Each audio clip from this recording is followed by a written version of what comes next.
The factoring method we just learned also works when we have multiple variables. And not a whole lot will really change here as long as you just remain cognizant that you have more variables. So be aware of more variables when you use the reverse FOIL method.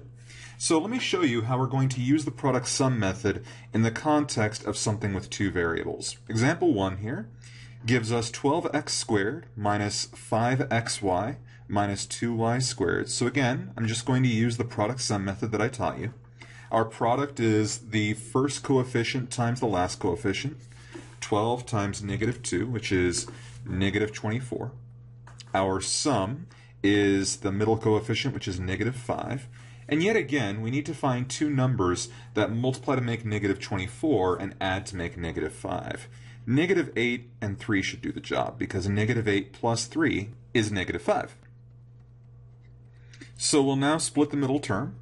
12x squared minus 8xy, don't forget that y, plus 3xy minus 2y squared. And again, we'll just use factoring by grouping here. So I can factor out 4x times 3x minus 2y. For the last two terms, I can just factor out y, and I'll get 3x minus 2y. Again, we have a matching set of parentheticals, so this comes out to 4x minus y times 3x minus 2y. And you can see here, this isn't really any different than what we did in the last video. Example 2 is very similar. In this case, we just need to find two numbers that multiply to make 60 and add to make negative 17. Well, because our product is positive, a positive product only happens when our two numbers have the same sign. So they both need to be negative so that they'll add up to a negative number. 12 and 5 should do the trick. So negative 12 times negative 5. Negative 12 minus 5 is negative 17. And so I can now write this as 6x squared minus 12xy minus 5xy plus 10y squared. I'll simply factor out the GCF of the first two terms again, in this case 6x. I get x minus 2y.